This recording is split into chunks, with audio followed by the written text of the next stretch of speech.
www.serambifm.com.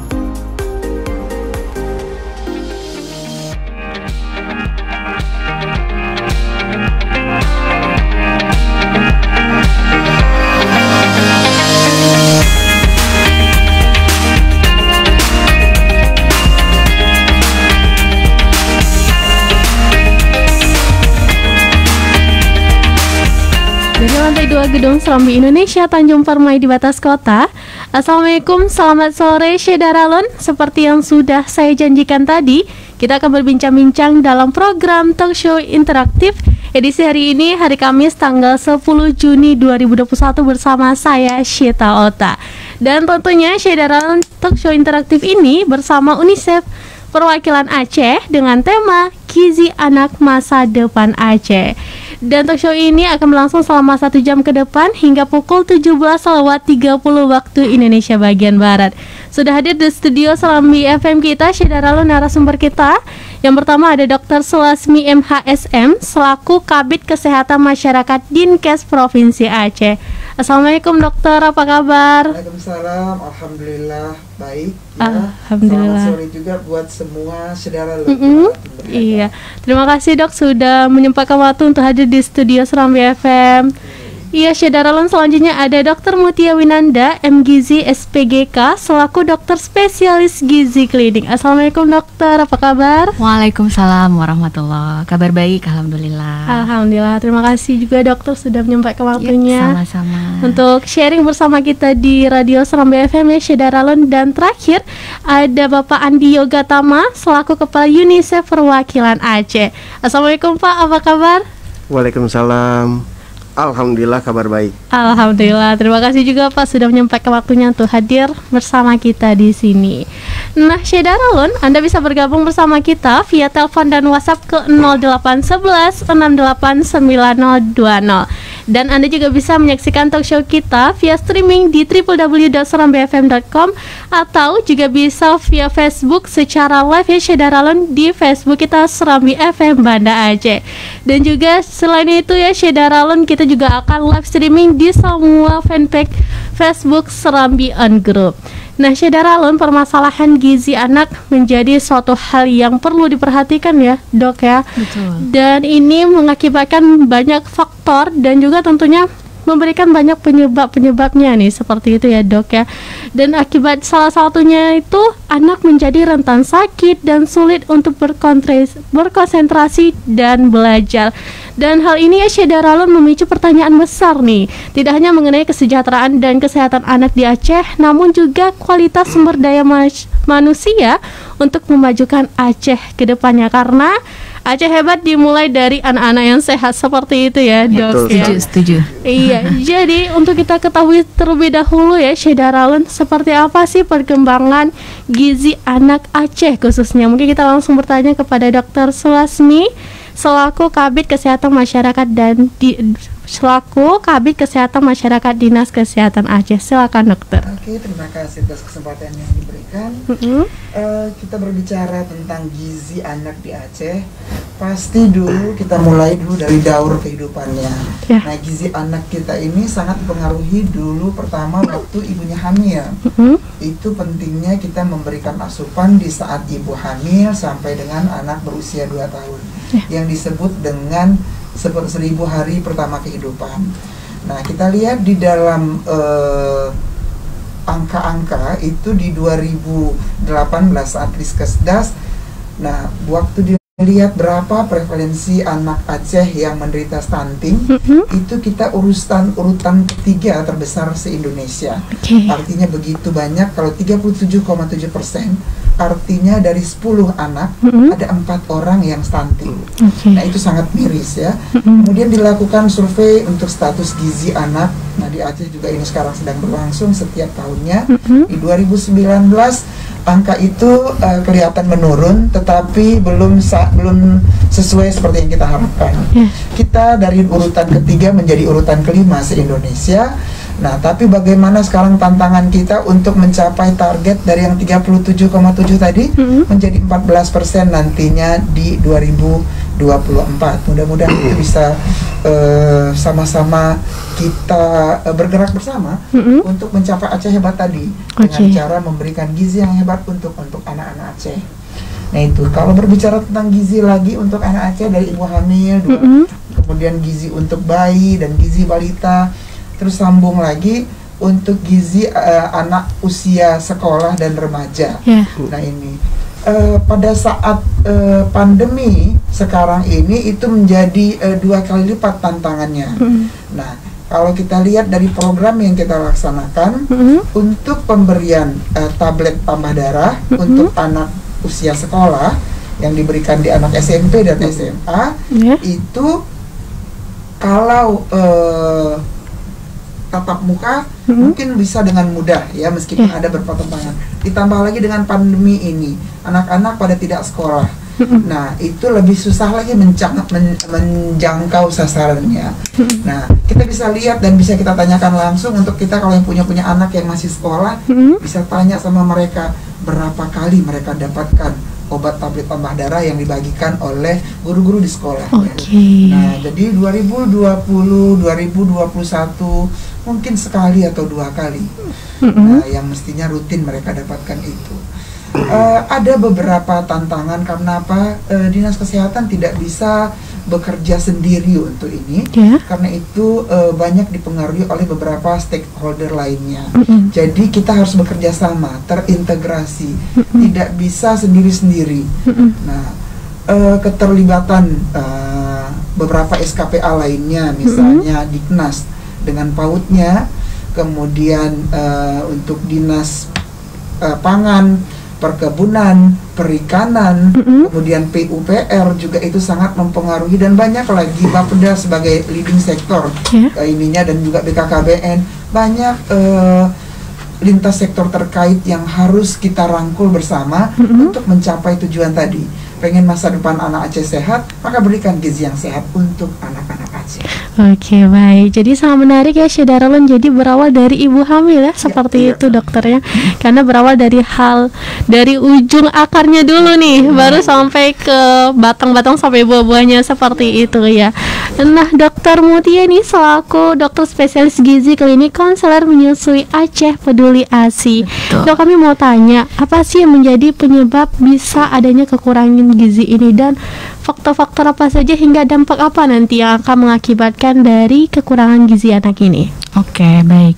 Jadi kalau kita bicara tentang gizi anak tadi seperti yang sudah disampaikan sama Dokter Sulasmi, bahwa memang sangat erat kaitannya sejak dari ibunya hamil sampai dia berusia 2 tahun, yang 1000 hari pertama kehidupan tadi ya. Jadi memang itu sangat saling terkait gitu. Jadi kalau kita mau memperbaiki gizi anak, tentunya kita harus mulai dari gizi prakonsepsi sebenarnya.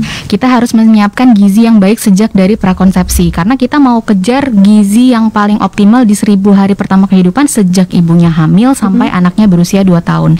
Nah, seringkali yang terjadi di Indonesia adalah gizi prakonsepsi ini juga sebenarnya harus jadi perhatian gitu, karena ibu hamil yang masuk kehamilan dengan status nutrisi yang kurang sebelum dia hamil itu akan beresiko mengalami kekurangan nutrisi pada saat dia hamil. Kalau dia kurang nutrisi pada saat dia hamil, dia akan beresiko mengandung anak yang kekurangan nutrisi juga gitu. Kemudian akan melahirkan anak yang kurang nutrisi juga. Jadi seperti berkelanjutan gitu kalau tidak kita putus mata rantainya sejak sedini mungkin. Jadi kalau misalnya kita mau memberikan gizi yang terbaik untuk anak, itu harus diperhatikan sejak gizi prakonsepsi. Termasuk salah satu program pemerintah itu untuk memperhatikan gizi prakonsepsi adalah pemberian tablet tambah darah tadi ya Bu ya. Gitu. Jadi itu kan salah satu untuk menurunkan angka kekurangan zat besi anemia pada remaja putri, supaya pada saat nanti dia dewasa, saat dia hamil, dia status nutrisinya sudah lebih baik gitu. Jadi pada saat dia hamil nutrisinya sudah lebih bagus gitu. Nah, yang paling sering kejadian itu yang kekurangan gizi paling sering terjadi kalau status nutrisi pada saat ibunya sebelum hamil itu rendah. Nah, kemudian sering lagi yang menjadi hambatan adalah pada saat anaknya sudah lahir itu ASI juga yang apa namanya, yang paling baik gitu. Yang paling sempurna adalah ASI eksklusif selama 6 bulan dilanjutkan sampai anaknya 2 tahun dengan pemberian MPASI setelah anaknya 6 bulan.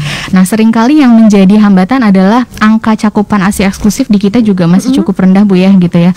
Di Aceh ini angka ASI eksklusif juga masih jadi PR nih buat kita semua gitu. Jadi kalau kita mau memperbaiki gizi anak, tentunya kita harus menggaung-gaungkan ASI eksklusif, jangan sampai tidak tercapai gitu. Kemudian dilanjutkan nanti dengan pemberian MPASI yang adekuat juga gitu. Karena kadang-kadang ASINya sudah, kemudian pada saat mulai dia MPASI mulai tuh terjadi perlambatan pertumbuhan gitu. Apakah MPASI-nya kurang adekuat gitu ya, atau kendalanya nanti banyak lagi, anaknya tidak mau makan, ada masalah kesulitan makan gitu. Jadi memang kompleks sih, tapi harus kita mulai dari titik nolnya gitu.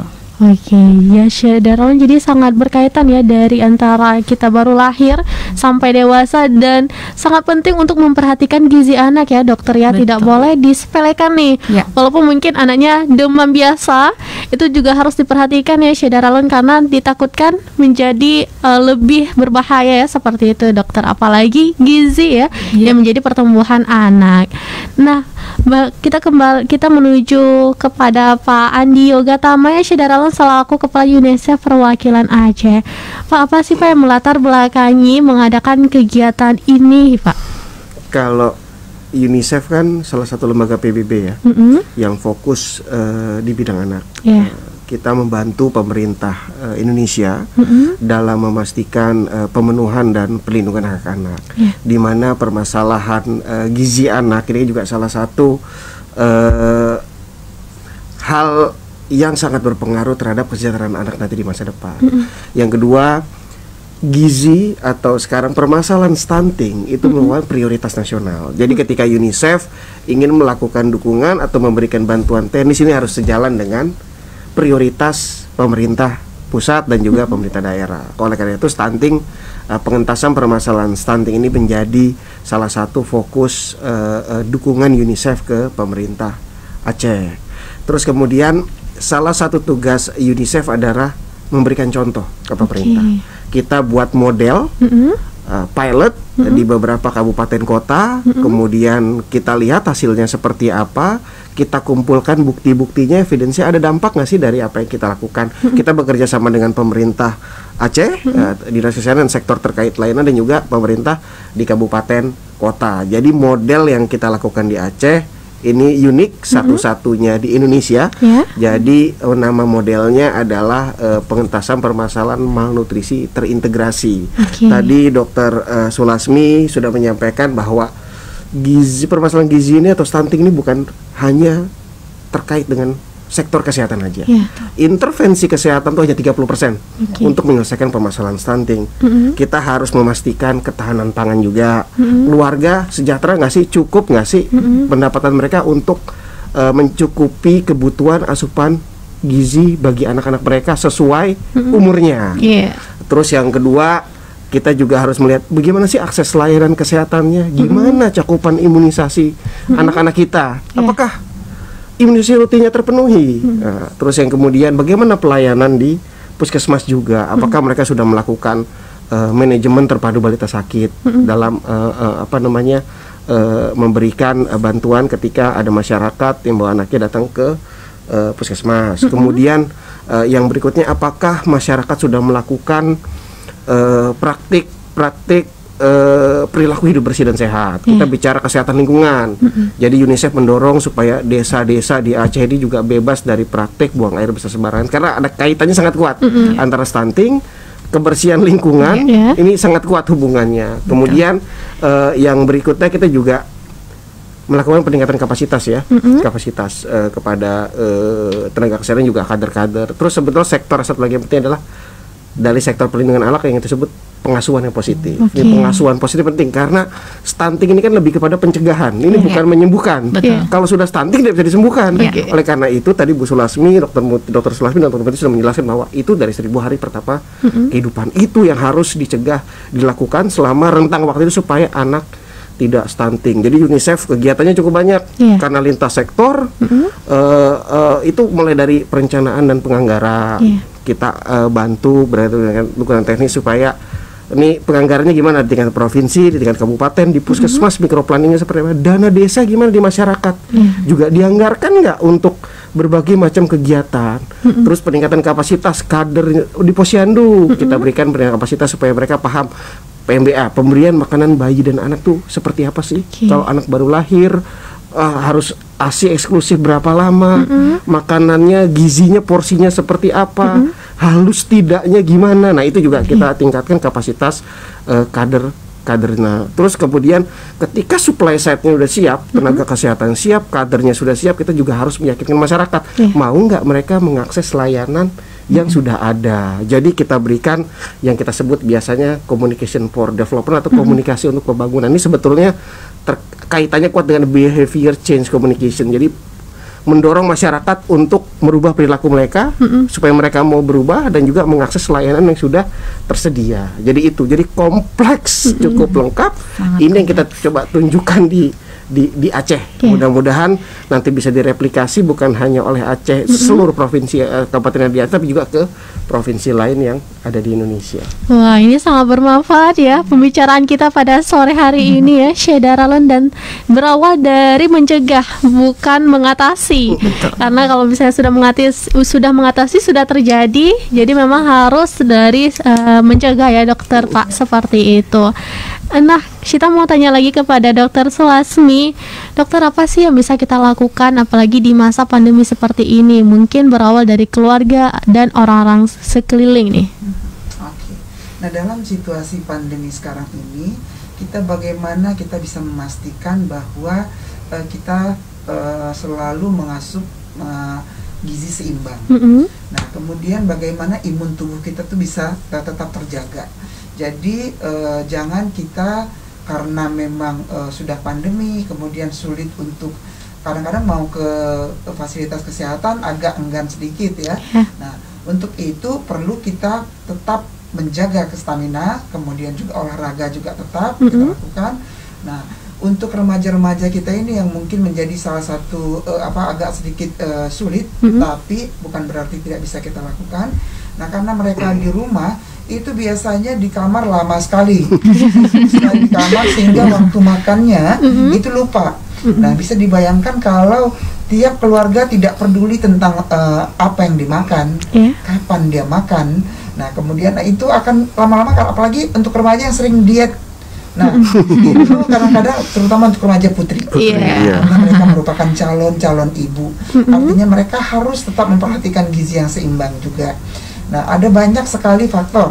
Nah, tadi dikatakan cakupan ASI eksklusif kita rendah. Jadi kita berharap kalau remaja putrinya sehat, dia merupakan calon ibu yang berarti siap juga untuk hamil. Kita berharap juga dia hamilnya nanti baik, gizinya terjaga, sehingga dia melahirkan anak. Kita harap juga anaknya tidak berat badan lahir rendah, artinya cukup. Nah, itu juga ya kita upayakan dia bisa memberikan ASI eksklusif tadi dalam waktu 6 bulan. Jangan memberikan apapun selain ASI, karena memang ASI nggak ada tandingannya, tidak ada tandingannya. Nah, ini merupakan tantangan juga di Aceh, nggak sampai 50%. Padahal kita Islam di Mekah loh, syariat Islam loh. Nah, kenapa ibu-ibunya, apakah ibu-ibunya nggak mau ngasih ASI, atau ada intervensi lain nunggu 6 bulan itu? Ya, jadi banyak perilaku dan pola asuh. Keputusan-keputusan kadang-kadang kalau sudah anak nangis sedikit langsung kasihnya pisang. Jadi dikirain anak menangis itu lapar, padahal banyak penyebab anak menangis. Nah, jadi itu yang membuat cakupan kita agak sulit kita capai untuk ASI eksklusif. Ditambah lagi nanti begitu MPASI, makanan pendamping ASI, itu harus diperhatikan. Dokter Mudia tadi menjelaskan bahwa terjadi penurunan perkembangan dan pertumbuhannya di bawah waktu 6 bulan. Kalau ada ibu yang berhasil untuk ASI eksklusifnya, mulai 6 bulan karena ASI tidak cukup lagi, bukan berarti stop. ASI diteruskan ditambah dengan makanan pendamping lainnya. Itu juga ini waktu 6 bulan anak saya sehat Bu, ini sekarang kok turun terus. Jadi harus betul-betul mencermati, karena ibu-ibu, apalagi ibu-ibu muda sekarang, banyak yang mungkin nggak apa-apa kok. Nah, Kemudian kalau anak-anak sudah menderita sakit, mereka nggak bilang sakit. Kalau belum masuk rumah sakit, dia belum sakit. Meskipun anaknya itu dilihat berbeda. Dengan yang lain, berat badannya kurang dibanding dengan umur, tinggi badannya kurang dibanding umur. Nah, jadi bagaimana kita bisa mengedukasi masyarakat kita untuk datang ke posyandu, untuk menimbang. Kalaupun dia nggak bisa datang ke posyandu, tapi dia mengukur berat badan dan dengan timbang badan yang ada di rumah. Jadi tetap terpantau. Demikian. Oke, jadi sangat penting untuk memantau kesehatan anak ya, dokter ya. Nah, Dokter Mutia ini bagaimana, Dok? Sering dapat cerita nih dari ibu-ibu muda bahwa ASI-nya terhambat nih. Ini seperti apa? Apa yang bisa dilakukan nih, Dok? Sampai akhirnya memilih alternatif lain seperti memberikan pangan-pangan selain daripada ASI. Ya memang itu sering ya, itu sering sekali kita dapatkan keluhan seperti itu. Apalagi kita di Aceh Peduli ASI kan juga sering diskusi dengan ibu-ibu. Kita punya grup WA yang sering kita bina supaya ibu itu bisa nanya gitu, bisa nanya apapun masalah yang terkait dengan ASI, menyusui dan MPASI. Itu memang sering sekali terjadi.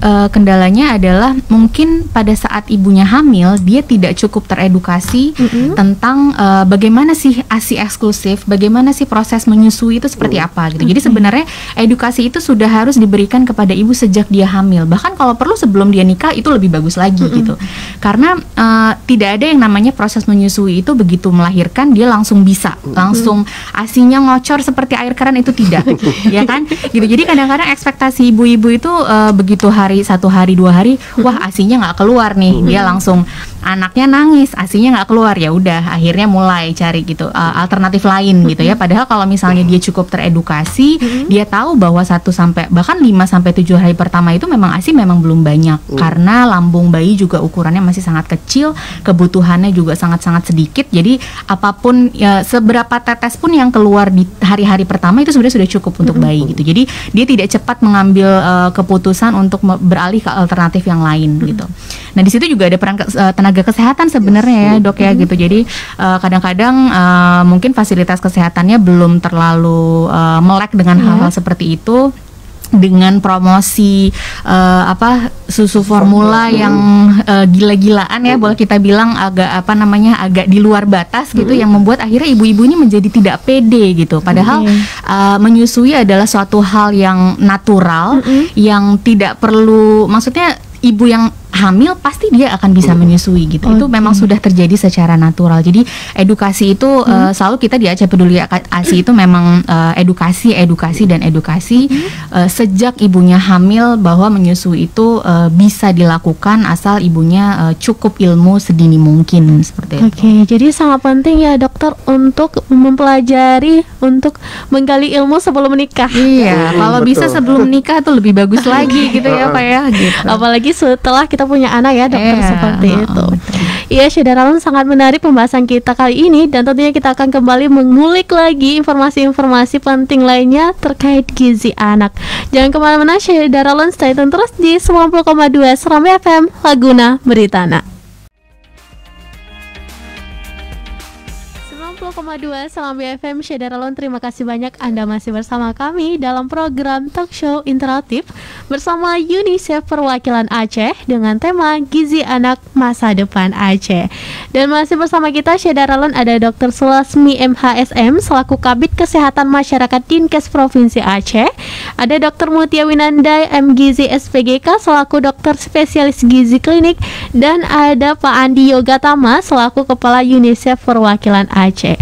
Dan tentunya Syederalun, Anda masih bisa bergabung bersama kita via telepon dan WhatsApp ke 0811 689020. Dan kegiatan ini Syederalun juga didukung oleh PKBI Aceh, Yayasan Darah untuk Aceh, AcehHijau.id, Aceh Peduli, dan Aceh Peduli ASI atau apa. Oke, Syederalun, tadi sebelumnya kita udah bahas banyak hal tentang gizi anak, yang mana bermula dari ibu hamil, sangat perlu diperhatikan.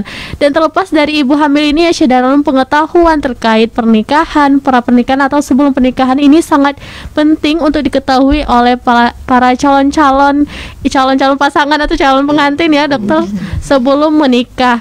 Dan juga banyak hal yang akan kita informasiin lagi selanjutnya. Nah, sebelumnya kita mau tanya lagi nih, kepada Dokter Sulasmi ya. Dokter, banyak juga dari masyarakat kita yang ekonominya kurang atau menengah ke bawah. Nah, mungkin ada sebagian masyarakat yang merasa tidak perlu mengeluarkan banyak biaya untuk anak selama kelihatan sehat karena faktor ekonomi. Nah, apa yang bisa dilakukan oleh masyarakat kita yang ekonominya rendah ke bawah nih, dokter? Sebenarnya untuk mencapai status gizi anak yang baik, dia nggak mesti harus status ekonominya tinggi. Karena kita lihat juga pada kenyataannya anak-anak yang gizi buruk atau gizi kurang itu kadang-kadang terdapat pada anak-anak yang status ekonominya juga tinggi. Lihat bagaimana kita ingin perubahan perilaku itu terjadi. Nah, sebenarnya kalau kita ngomong soal gizi, banyak ada di sekeliling kita, sayuran hijau dia konsumsi jauh. Nah, ini kemudian konsumsi untuk yang fast food tadi di kalangan ekonomi itu juga nggak berapa bagus. Nah, kemudian untuk anak-anak sekolah misalnya jajanan yang memang banyak warna, banyak sekali zat-zat yang memang sangat berbahaya. Nah, sebaiknya itu jangan dikonsumsi. Nah, untuk menyiapkan makanan saya rasa nggak mesti orang yang sosioekonominya tinggi atau menengah. Nah, ibu-ibu yang mempunyai pengetahuan yang cukup dan mau berperilaku tadi PHBS tadi, mau berperilaku baik, pasti dia biasa menyiapkan makanan untuk keluarganya. Terutama kalau dia punya anak balita. Kemudian menyiapkan anak-anaknya untuk sarapan dulu. Jangan biasakan anak pergi ke sekolah tanpa sarapan. Nah, karena di sekolah kita butuh kerja otak, bukan kerja otot. Jadi banyak sebenarnya hal-hal yang bisa dilakukan. Nah, jadi jangan begitu melihat iklan ini bagus langsung beli. ASI nggak perlu beli, murah, tersedia kapan saja, tinggal sorong. Sorong, betul. Nah, itu kan kadang tidak ini. Jadi saya tidak pendapat bahwa anak-anak yang sosioekonomi memang ada kaitannya. Nah, tapi saya pergi ke beberapa tempat di sekolah. Kita ini di Aceh penghasil ikan segarnya luar biasa. Ya, kok di luar tempat lain ikannya sudah 10 kali mati. Di Jakarta ya. Ini merupakan omega 3 yang luar biasa. Jadi ikannya betul-betul segar, mestinya anak-anak kita dapat peluang untuk makan ikan itu kalau memang dikelola dengan baik dan disiapkan. Nah, ini kadang kita bertanya, terus ikannya gimana? Ikannya dijual, Bu. Terus, nah kami yang ini nah, artinya perilaku menentukan. Nah, kemudian ibu-ibu, sebelum anak sekolah, nggak susah untuk buat kacang hijau. Kacang hijau bisa dia tanam sebenarnya. Tapi bagaimana pola pikir untuk menyiapkan sesuatu yang baik, segar, itu disiapkan dari keluarga dulu. Jadi kalau dia keluarganya sudah memang mantap, jadi dia tidak tergoda untuk membeli makanan jajanan yang ada di sekolah tadi, yang kita tahu itu nggak bagus, pewarna, semua ada zat perasa segala macam di situ. Jadi dimulai dari keluarga dulu dan dimulai dari hal yang sederhana, mulainya dari sekarang. Sangat menarik ya saudara lengkut dari Dokter Sulasmi kita. Ya, jadi sangat penting untuk memperhatikan kesehatan anak ya dokter. Mungkin sekarang tidak nampak nih dampaknya, tapi dampaknya akan terjadi pada beberapa tahun ke depan seperti itu. Oke, baik, kita lanjut kepada Pak Andi selaku Kepala UNICEF Perwakilan Aceh. Pak, ini sangat banyak komunitas-komunitas yang mendukung kegiatan ini, komunitas yang berperan nih dalam gizi anak. Nah, sebenarnya apa saja sih yang menjadi peran komunitas ini dan apa dampaknya kepada masyarakat nih Pak? Sebetulnya kalau kita lihat, tadi kan saya sudah jelaskan di awal bahwa ini permasalahan lintas sektor yang harus diatasi oleh lintas sektor juga, dan tentunya dengan keterlibatan dari berbagai macam pihak, pemerintah, swasta, dan juga tentunya masyarakat. Kalau kita bicara perubahan perilaku hidup bersih dan sehat, ini masyarakat yang harus berubah. Pemerintah, kita hanya bisa memberikan informasi, ini loh hidup yang sehat, yang bersih ini seperti ini. Problemnya ini sebetulnya kan sebagian besar itu karena nggak tahu. Pertama nggak tahu, kalau nggak tahu pasti nggak mau. Nah ini yang harus kita informasikan terus ke masyarakat. Jangan sampai lelah, terus kita informasikan, melibatkan berbagai macam komunitas tentunya. Kita bisa bicara mengenai gizi anak di pengajian misalnya. Ketika ibu-ibu arisan, ketika sehabis sholat Jumat, ketika ceramah sholat Jumat, ketika khutbah bisa mengangkat isu-isu gizi.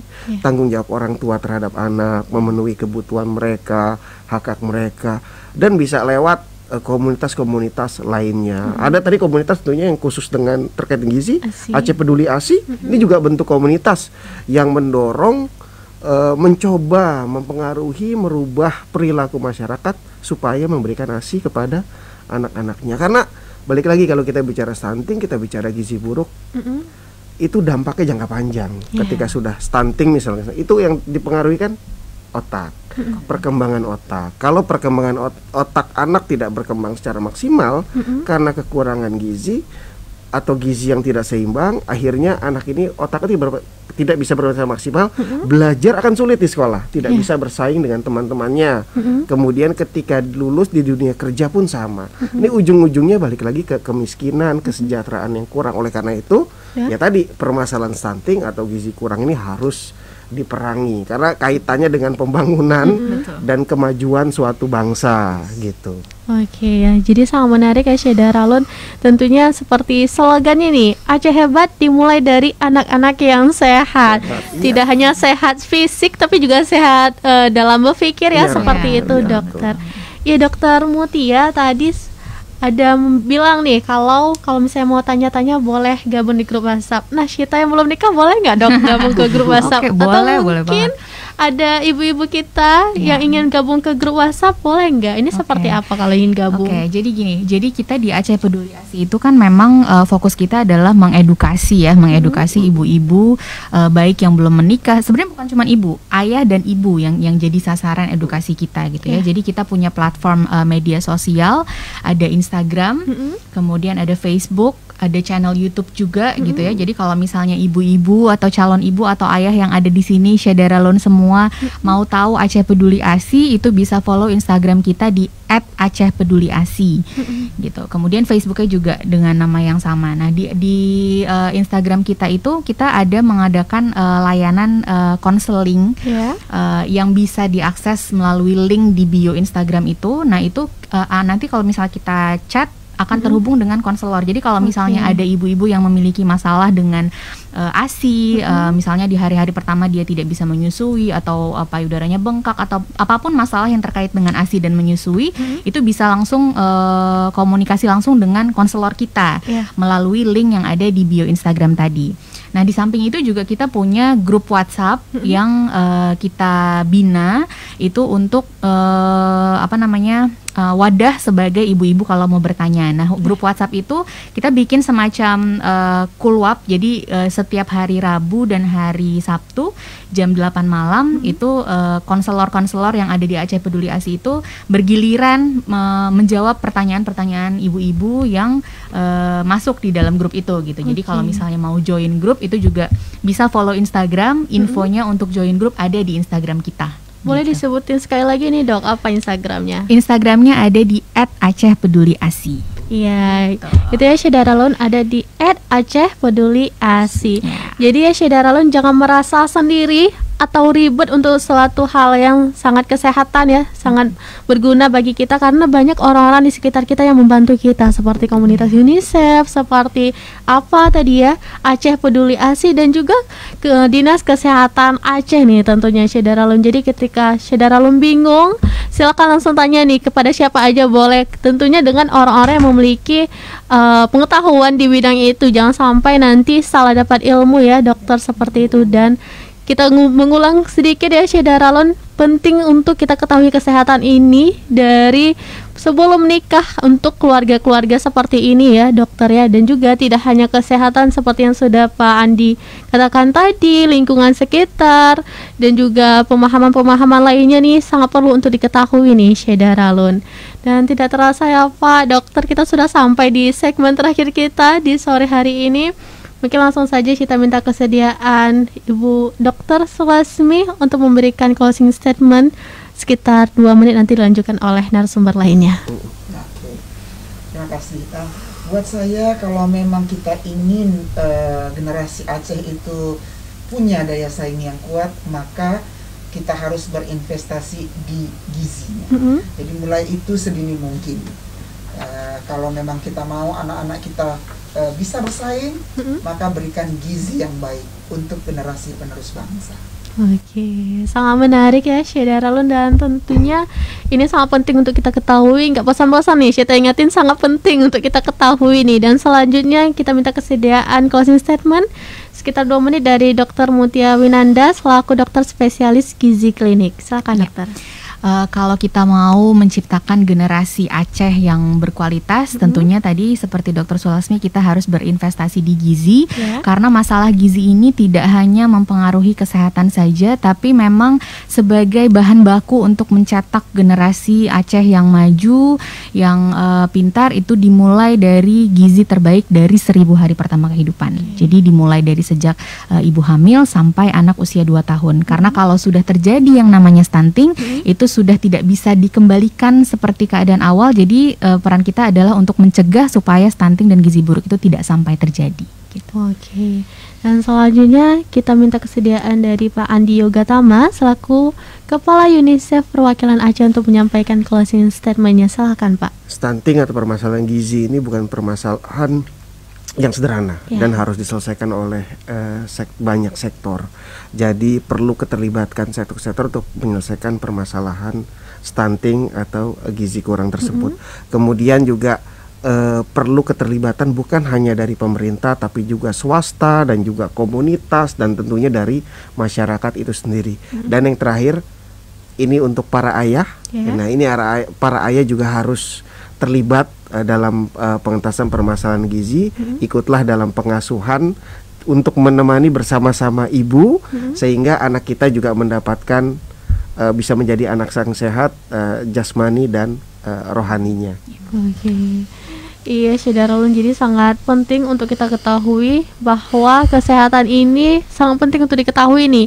Walaupun terlihat di awal sehat, walaupun terlihat tubuh yang sehat, namun belum tentu dengan pola pikirnya atau kerja otaknya juga sehat nih. Jadi seperti yang sudah disampaikan oleh dokter kita tadi, bahwa sangat penting untuk mengetahui kesehatan dari usia dini ya dokter ya, seperti itu. Dan juga keterlibatan komunitas ya Syed Daralun bisa membantu kita untuk mengantisipasi segala hal kemungkinan yang terjadi, dan juga membantu kita untuk menjawab semua pertanyaan-pertanyaan masyarakat, seperti itu ya Pak Andi. Oke, baik, terima kasih banyak kepada Pak Andi Yogatama selaku Kepala UNICEF Perwakilan Aceh yang sudah meluangkan waktunya kepada kita, dan juga ada Dr. Mutia Winanda MGizi SPGK selaku dokter spesialis klinik gizi klinik, dan juga terima kasih banyak kepada Dr. Sulasmi MHSM selaku Kabid Kesehatan Masyarakat Dinkes Provinsi Aceh yang sudah meluangkan waktunya untuk sharing bersama kita pada edisi hari ini dalam program talk show interaktif bersama UNICEF Perwakilan Aceh dengan tema Gizi Anak Masa Depan Aceh. Dan pastinya ini merupakan salah satu pembahasan yang sangat menarik ya Pak Dok. Semoga sangat bisa membantu Syed Daralun nih yang penasaran dan mengalami kendala di hal ini. Dan tentunya semoga berkah dan dokter Bapak semua sehat selalu. Amin. Dan kita sehat. Amin. Mohon maaf juga nih Pak bila ada salah kata atau perbuatan dari kita ya. Dan tentunya Syed Daralun, terima kasih banyak kepada semua Syed Daralun yang sudah mendengarkan dan menyaksikan talk show interaktif kita pada edisi hari ini. Semoga sehat selalu. Amin ya rabbal alamin. Nah, bagi Anda Syed Daralun yang mungkin belum sempat menyaksikan perbincangan kita yang sangat menarik dari awal ya dokter ya, bisa menyaksikan kembali perbincangan kita melalui relay kita Syed Daralun di Facebook kita dan juga channel YouTube kita Serambi FM Banda Aceh. Demikianlah program talk show interaktif bersama UNICEF Perwakilan Aceh dengan tema Gizi Anak Masa Depan Aceh untuk edisi hari ini. Syed Daralun, jangan kemana-mana, stay tune terus di 90,2 Serambi FM, Laguna Beritana.